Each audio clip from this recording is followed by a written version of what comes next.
junto comigo. Senhor, é no nome de Jesus realmente que nós podemos nos achegar diante do Teu trono. E queremos Te pedir, ó Deus, que essa noite especial, ó Deus, nesse dia que é o dia do Senhor, o Senhor venha falar aos nossos corações, que Teu Espírito Santo, Deus, trabalhe na nossa vida, que Teu Espírito Santo, ó Deus, ministre aos nossos corações a Tua vontade, que essa Tua graça tão maravilhosa, Deus, tão abundante, venha trazer esse significado para a gente hoje, Deus, e venhamos perceber o quanto o Senhor agiu em nosso favor e tem agido ainda hoje, Deus. Então nos entregamos a Ti e fazemos esta oração agora, em o nome de Jesus. Amém? Então, meus irmãos, a palavra graça significa muitas coisas para muitas pessoas. E isto certamente ficou bem resumido, né, em um título inteligente de Lofton Hudson, né, um livro que ele fala sobre graça, e ele coloca que a graça, no tema do livro, não é uma loira de olhos azuis. Tá? Então ele diz assim: referimos-nos a uma bailarina como ela sendo graciosa. Damos graças às refeições. Graça pode significar coordenação de movimentos, pode referir-se à dignidade e elegância.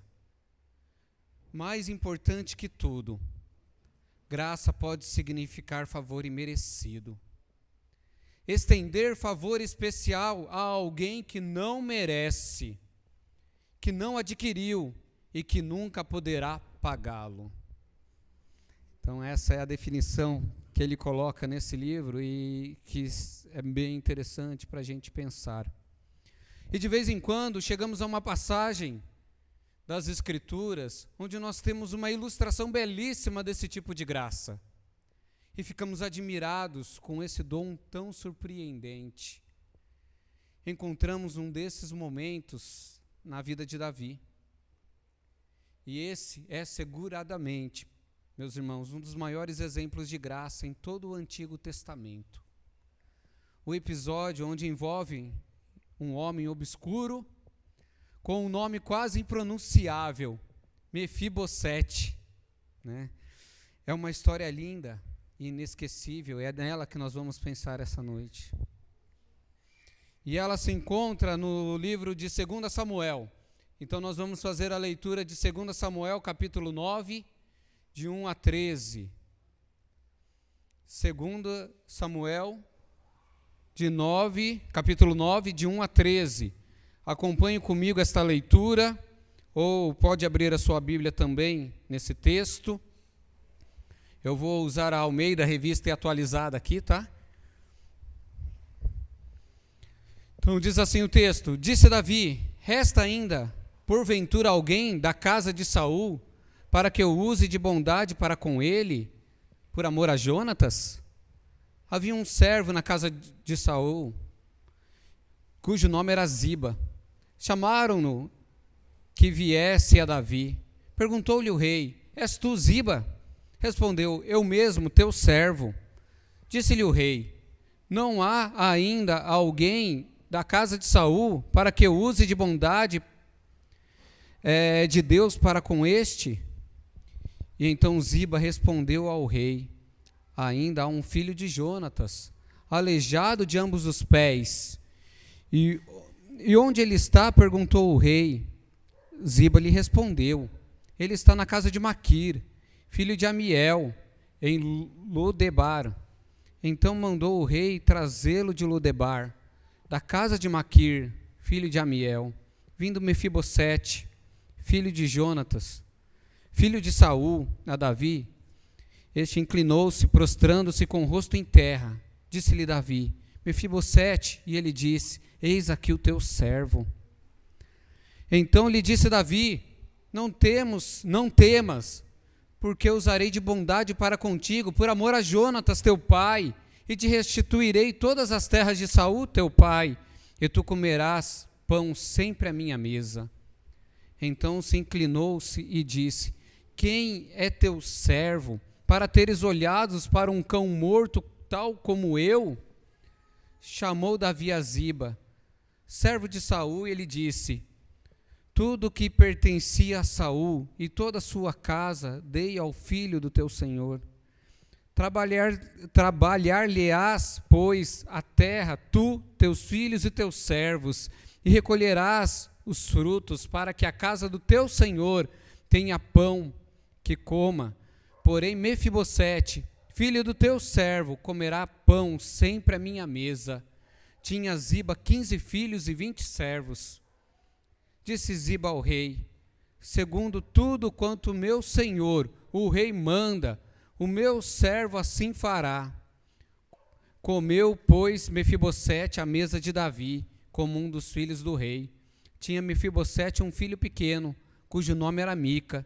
Todos quantos moravam em casa de Ziba eram servos de Mefibosete. Morava Mefibosete em Jerusalém, porquanto comia sempre à mesa do rei. Ele era coxo de ambos os pés. Amém? Esse é o texto que nós vamos meditar. No capítulo 9, aqui de 2 Samuel, nós encontramos Davi passando por um momento de paz e tranquilidade. É diferente da situação que o pastor Renato pregou a semana passada, onde Davi estava angustiado e parecia que a noite nunca chegava ao fim. Aqui nós vemos Davi então numa paz, um momento de tranquilidade, depois de tantas batalhas, confrontos, de tantos problemas, ele já está com o reino estabelecido. Ali então ele se achava em total descanso, após tantas situações de estresse. Neste período, Davi então ele estava se encontrando como se fosse um tempo de refletir sobre o seu passado, sobre todas as bênçãos que ele recebera. Provavelmente aqui Davi, como nós lemos, ele estivesse se lembrando do seu melhor amigo Jonatas e também de Saul, seu predecessor. Enquanto meditava sobre esses dois homens e sobre o impacto que havia causado na sua própria vida esse relacionamento, Davi começou a se lembrar de uma promessa que ele fizera e refletiu, e em seguida ele agiu. Então, no versículo 1 do texto que nós lemos, ele diz: resta ainda, porventura, alguém da casa de Saul, para que eu use eu de bondade para com ele, por amor a Jonatas? Esta, na verdade, quando a gente lê e pega, é uma tradução infeliz, porque bondade, muitas vezes ele insinua frequentemente uma ideia de ternura, né? Bom. Mas Davi aqui ele está expressando algo muito mais profundo do que esse termo. Segundo o original hebraico aqui, a tradução mais correta seria a graça. Então Davi ele está perguntando: resta alguém ainda para que eu use de graça para com ele por amor a Jonatas? Então graça, como nós vimos na definição, graça é uma aceitação positiva e incondicional, apesar da outra pessoa. Graça é uma demonstração de amor imerecido, não adquirido e que não pode ser pago. Davi então reflete: há alguém em toda a região em que eu possa mostrar esse tipo de aceitação positiva, esse tipo de amor incondicional, que eu possa demonstrar essa espécie de amor? Amor imerecido, não adquirido, um amor que não pode ser pago. E por que ele queria fazer isso? Porque Davi queria achar alguém que ele pudesse demonstrar graça. Nós precisamos lembrar, Davi, ele fez uma promessa, corrigindo de fato, ele fizera 2 promessas. A primeira se encontra em 1 Samuel 20, de 13 a 15, quando Davi fugia de Saul, porque Saul queria tirar-lhe a vida. E então ele estava ali destinado ao trono. Jonatas diz para Davi: e se meu pai quiser fazer-lhe um mal, que o Senhor me castigue com todo rigor, se eu não lhe informar e não deixá-lo ir em segurança. O Senhor esteja com você, assim como esteve com meu pai. Se eu continuar vivo, mostre lealdade a mim, mas se eu morrer, jamais deixe de mostrar a sua lealdade para com minha família. Inclusive, quando o Senhor eliminar da face da terra todos os inimigos de Davi.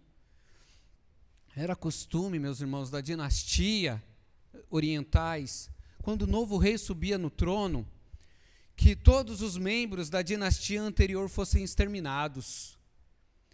Isso daí era para eliminar qualquer possibilidade de revolta. Esse era o propósito.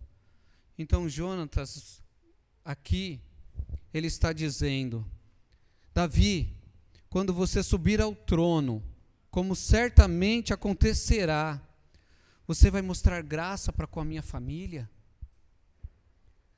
Ao contrário do costume, sabe, comum dos outros reis, você vai preservar a minha vida, cuidará de nós, vai nos proteger, para que não sejamos esquecidos. E nós vemos aqui Davi, ele concordou sem hesitar, por causa do seu amor por Jonatas, ele foi levado a fazer esse acordo. Ele fez um acordo firme com seu amigo. Aí nós vemos no capítulo 1, ainda que 1 Samuel 20, 16 e 17. Assim Jonatas fez uma aliança com a família de Davi, dizendo que o Senhor chame os inimigos de Davi para prestarem contas. E Jonatas fez Davi reafirmar o seu juramento. Por causa da sua amizade por ele, ele havia se tornado um amigo leal. Em outra versão, Davi fez isso porque ele amava com a sua alma.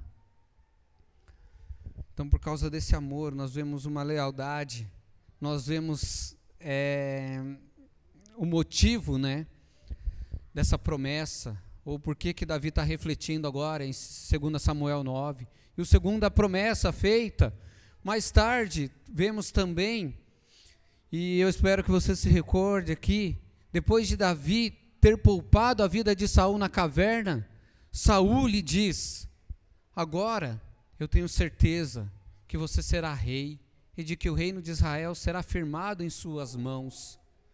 Portanto, jura-me pelo Senhor, que você não eliminará os meus descendentes, nem fará morrer o nome da minha família, da família de meu pai.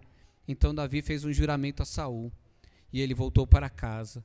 Mas Davi e os seus soldados foram à fortaleza. Davi fez então uma promessa, tanto a Jonatas como Saul. Tempos depois, então o que nós vemos aqui registrado em 2 Samuel 9, nós encontramos Davi pensando sobre esta promessa.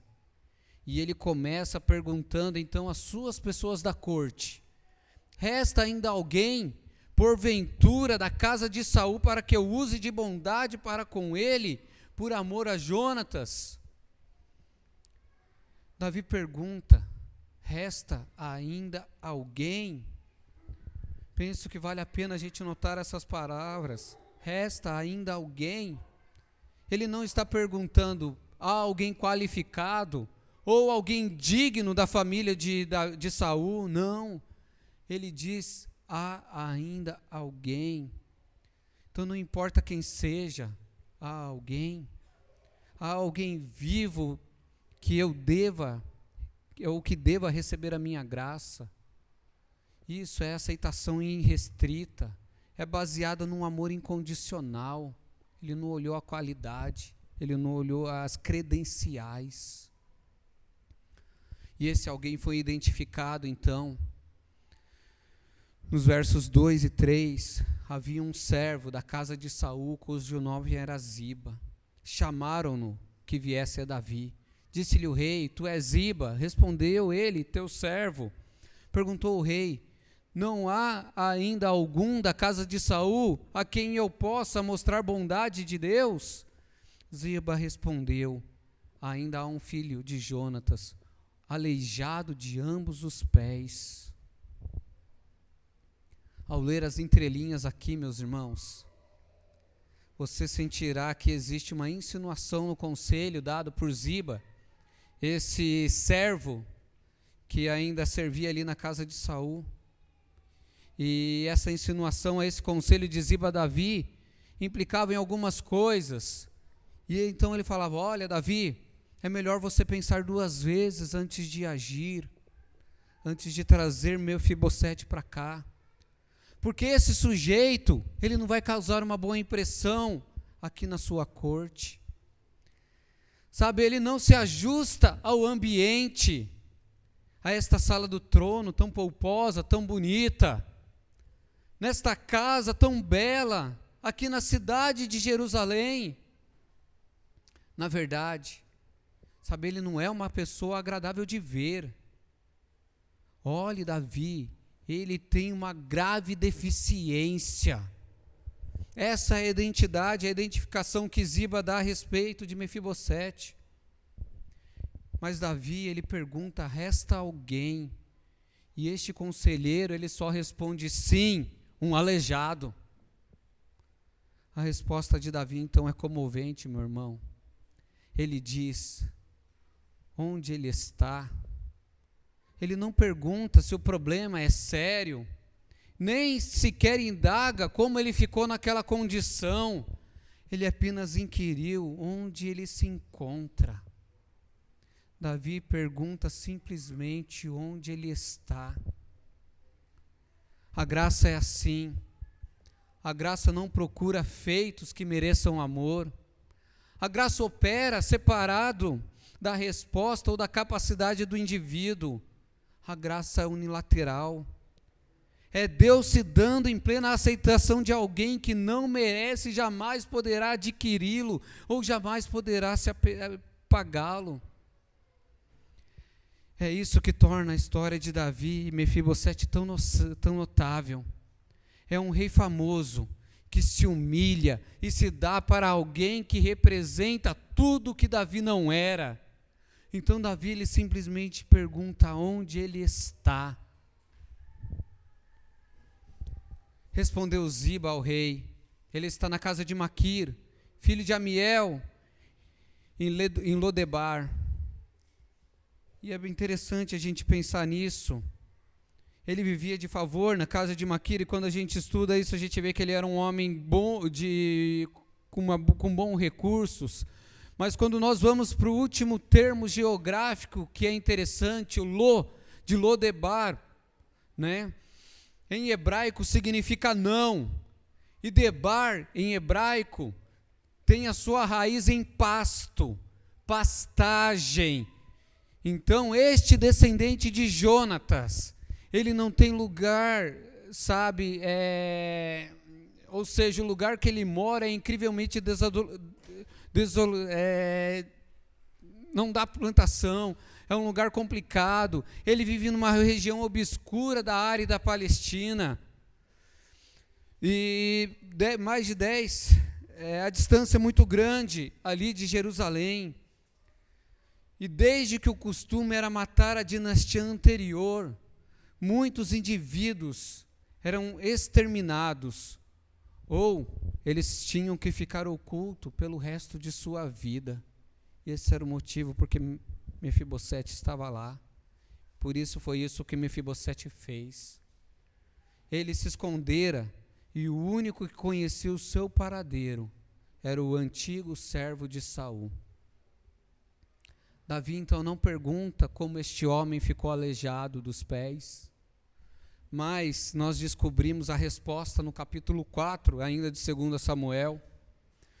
4:4 diz que Jonatas, filho de Saul, tinha um filho aleijado dos pés, e este era da idade de 5 anos, quando as notícias de Saul e Jonatas chegaram a Jezreel, ou seja, quando chegou a notícia que Saul e Jonatas tinham morrido, sua ama o tomou, ele com 5 anos, e fugiu, mas apressando-se ela a fugir, ele caiu e ficou coxo, e o seu nome era Mefibosete. Então, quando a gente lê esse contexto, nós vemos que quando ouviu-se sobre a morte de Saul e Jonatas, a ama pegou o menino que estava aos seus cuidados e fugiu para protegê-lo dessa nova dinastia que se levantou. Enquanto ela se apressava, provavelmente tropeçou e o menino caiu de seus braços. Em consequência da queda, ele permanentemente ficou aleijado e se escondera desde então, temendo pela sua própria vida. Então, a última coisa que esse Mefibosete, que esse descendente de Saul, ele queria era ver o emissário do rei bater na sua porta. Mas foi exatamente isso que aconteceu. Nós lemos então em 2 Samuel 9:5. Então mandou o rei Davi trazê-lo de Lodebar, desse lugar nenhum, desse lugar deserto, desse lugar que não tem plantação, desse lugar que não dá nada, desse lugar obscuro. Então busca ele lá na casa de Maquir, do filho de Amiel.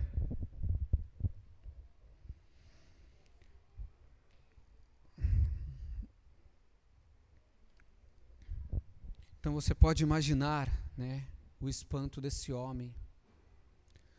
Nós não sabemos a idade de Mefibosete, mas ele provavelmente tinha uma família a essa altura, porque mais para frente nós lemos no texto que ele já tinha um filho, e esse seu filho se chamava Mica.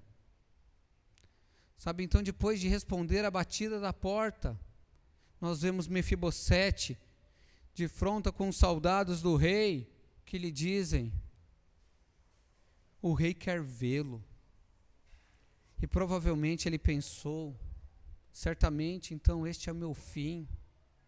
Aqueles homens o levaram então para Jerusalém, à presença do rei. Sabe, esta é uma cena marcante da Bíblia. Vindo Mefibosete, versículo 6, filho de Jonatas, filho de Saul, a Davi, ele prostrou-se com o rosto em terra e se inclinou. Disse Davi: Mefibosete, respondeu ele, teu servo. Sabe que momento deve ter sido esse? Aqui, o homem totalmente assustado, ele deixa suas muletas caírem diante do rei e de todo, sabe, daquele rei que tinha todos os seus direitos soberanos sobre sua vida. E o rei lhe pergunta: você é Mefibosete? Ele responde: sim, sou. Sabe, ele não tinha ideia do que estava para esperar, ele não tinha ideia do que estava para acontecer. E certamente ele esperava o pior ali, porque assim era a tradição, porque era isso que teoricamente na cabeça dele ele merecia. Então ele deixa suas muletas caírem e ele se prostra diante do rei, esperando talvez o pior. Disse-lhe Davi então no versículo 7: não temas, pois de certo eu usarei de bondade para contigo, por amor a Jonatas teu pai, e tu sempre comerás a minha mesa. Você pode imaginar aqui como Mefibosete deve ter se sentido naquele momento, esperando uma espada o golpear pelas costas, pois ele esperava o pior, mas ele ouve essas palavras incríveis do rei. Davi olha para ele e diz: ó, meu amigo, você vai ter um lugar de honra na minha família, você vai comer regularmente a minha mesa. Maravilhoso. E as coisas ainda melhoram quando a gente continua a leitura do texto. Então se inclinou e disse: quem é tu, servo? Quem é teu servo para teres olhado para um cão morto, tal como eu? Chamou Davi a Ziba, servo de Saul, e lhe disse: tudo o que pertencia a Saul e toda a sua casa dei ao filho do teu senhor. Trabalhar-lhe-ás, pois, a terra, tu e teus filhos, os teus servos, e colherão os frutos, para que a casa do teu servo, do teu senhor, tenha pão para que coma. Porém, Mefibosete, filho do teu senhor, comerá pão sempre à minha mesa. Tinha Ziba 15 filhos e 20 servos. Disse Ziba ao rei: segundo tudo quanto meu senhor o rei manda, o seu servo assim fará. Comeu, pois, Mefibosete à mesa de Davi, como um dos filhos do rei. Tinha Mefibosete um filho pequeno, cujo nome era Mica. Todos quanto moravam na casa de Ziba eram servos de Mefibosete. Morava Mefibosete em Jerusalém, porquanto comia sempre à mesa do rei, e ele era coxo de ambos os pés. Então, mesmo desse reconhecimento de merecimento de Mefibosete, que nós lemos aqui, quem é teu servo, para teres olhado para um cão morto, tal como eu? Cão morto é um termo utilizado ali, né, dentro dessa ideia de um animal morto, uma questão de impureza, uma questão de que eles não podiam tocar, de que eles não podiam olhar, porque eles se tornavam impuros. Era assim que ele se sentia diante do rei, era assim que ele se sentia diante do trono. E ele se coloca então dentro com essa postura: quem é o teu servo? Com esse sentimento de imerecimento, com esse sentimento de indignidade, que ele não era digno de se colocar diante do palácio, diante daquela corte, de estar diante da mesa. E talvez você esteja essa noite aqui diante da mesa com o mesmo sentimento de indignidade, com um sentimento de impureza. Quem é o teu servo aqui, este cão morto, impuro? Mas o rei usa de graça. Sabe, ele dá um lugar junto à mesa, como se Mefibosete fosse um filho.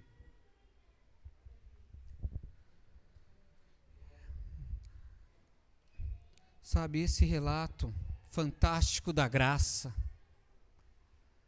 E eu fico pensando como foi, então, a vida ali, dali para frente, nos anos futuros, a mesa de Davi. Eu fico imaginando quando a refeição estava pronta e a sineta toca, aí os membros da família e os convidados de Davi vêm chegando. Aminon, inteligente, espirituoso, é o primeiro a se assentar à mesa. Depois vem Joabe, um dos soldados ali, né, um dos convidados, musculoso, viril, atraente, com a pele bronzeada pelo sol, andando alto, ereto. Sabe, como um soldado experiente que é. A seguir chega Absalão, como é belo, de acordo com o texto bíblico, né? Desde o alto da cabeça até a sola dos pés, não há um defeito nele. Vemos então Tamar, a linda e eterna filha de Davi. E por último, poderíamos acrescentar Salomão. Ele ficou no escritório o dia inteiro, sabe, mas finalmente deixa o trabalho e comparece à mesa. Então ouve-se um ruído, e aqui vem Mefibosete, apoiado nas suas muletas.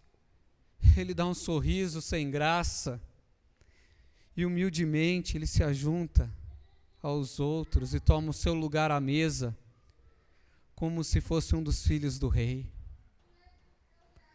Ele se junta com os outros e toma o lugar à mesa, e a toalha da graça cobre os seus pés. Que cena, meu irmão. E a gente começa a compreender um pouco mais dessa extensão da graça. Sabe, essa não é, porém, o fim da história. Essa história continua até hoje, refletida na vida de todos os filhos de Deus. Eu quero compartilhar com vocês algumas ilustrações pensando nessa exposição desse texto. Tá, nós vimos aqui que Davi está cumprindo uma promessa, o qual ele fez a Jonatas. e a Saul. E ele, então, dentro da sua corte, dentro do seu palácio, ali, enquanto ele está governando com segurança, ele se preocupa e faz a pergunta: existe alguém aqui do qual eu possa usar de bondade, possa atribuir graça a essa noite? E se levanta um servo: existe sim alguém. Existe alguém coxo, alguém que está com defeito, alguém que está dando umas mancadas.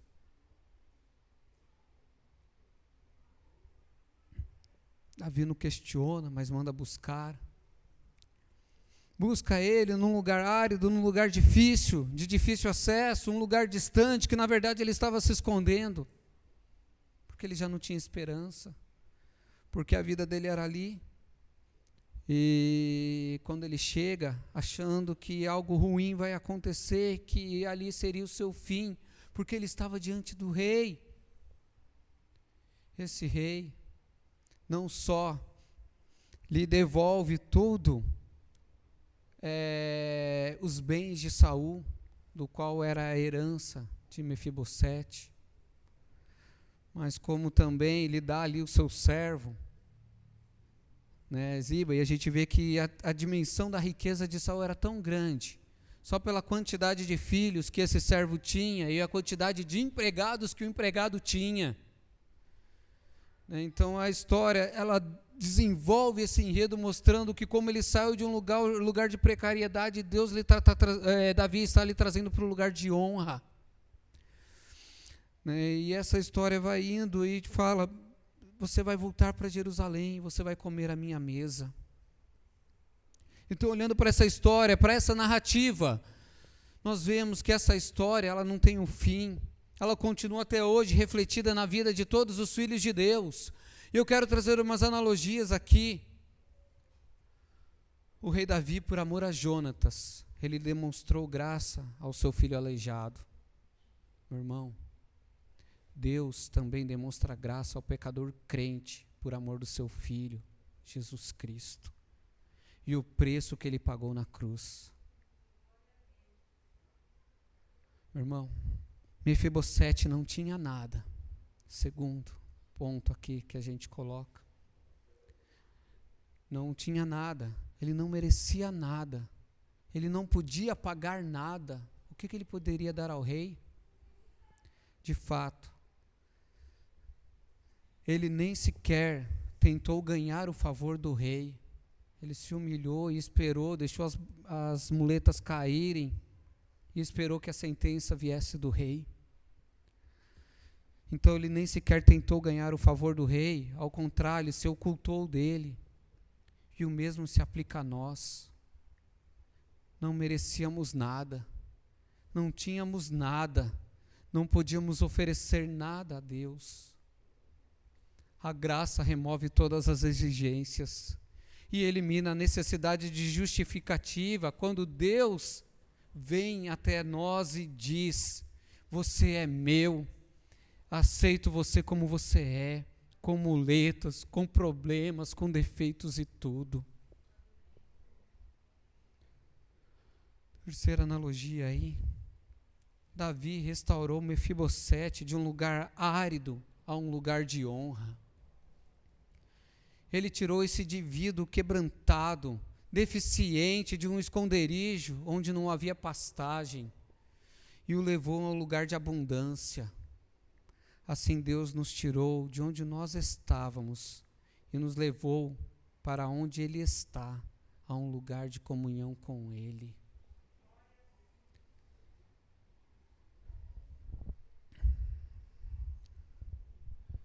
Ainda compreendendo essa extensão de graça, a gente entendendo que essa história não teve um fim lá, não é um conto do passado, não é uma história que é do Antigo Testamento como se fosse da Velha Aliança, mas essa história continua hoje e é refletida na vida de todos os filhos de Deus. Nós vemos que assim como Davi adotou Mefibosete em sua família e ele se tornou filho do rei, é isso que Deus faz pelo pecador que se converte, aquele que é crente. Sabe, Ele nos adotou a família do Rei Celestial. Ele nos escolheu, nos introduziu em sua família e disse: você vai se assentar à minha mesa, você vai comer da minha comida, da comida que eu lhe dou, e eu lhe dou vida. Em todo cristão, ele é adotado e ele faz parte, ele é membro da família de Deus. Hoje nós podemos dizer que nós temos um Pai, Pai Celeste. Abba, Pai, Papai, porque nós somos adotados em Cristo Jesus. Podemos nos assentar à mesa e partir o pão. O problema físico, quinto aí, de Mefibosete, era uma lembrança constante da graça. Sabe, ele não tinha nada senão as muletas. Todavia, ele recebeu a abundância do rei. Cada vez que ele manquejava de um lugar para o outro, sabe, passo a passo, ele se lembrava: eu estou nessa casa magnífica, gozando dos prazeres desta posição por causa da graça do rei e nada mais. E o mesmo acontece com o Pai. Nosso problema contínuo com o pecado é um lembrete da graça. Então, toda vez, meu irmão, que nós pensamos no versículo, se confessarmos os nossos pecados, Ele é fiel e justo para nos perdoar e purificar. Nós recordamos que esta graça está à nossa disposição. Sabe, como a cada passo a passo que Mefibosete ele dava, e ele se lembrava que ele não merecia estar ali. Eu vejo que dia após dia a graça do Senhor está sobre a minha vida, e se não fosse essa graça, eu seria consumido, como as suas misericórdias se renovam pela manhã. Então nós recordamos que essa graça está à nossa disposição. É quando o Senhor cobre, então, nesse momento, os nossos pés com a sua toalha e diz: sente-se. Ele esconde a nossa vergonha. Os nossos defeitos foram cobertos pelo derramamento de sangue.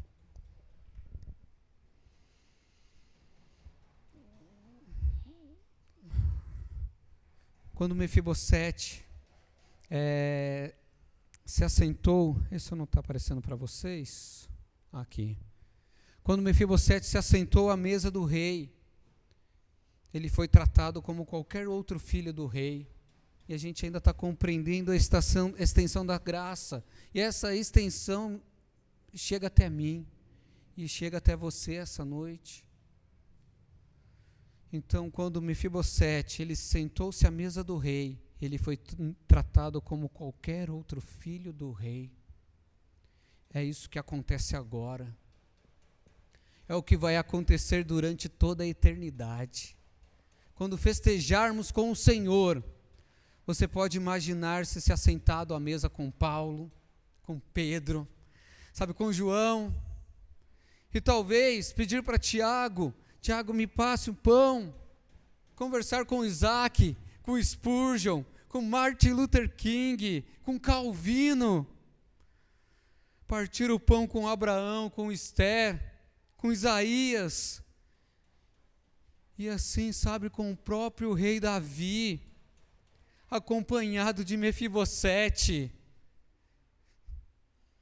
E o Senhor vai olhar para você lá e vai dizer: você é meu, você é tão importante para mim quanto os outros filhos, então coma. Só na eternidade, meus irmãos, nós poderemos expressar adequadamente o que essa verdade significa para nós, esse termo graça.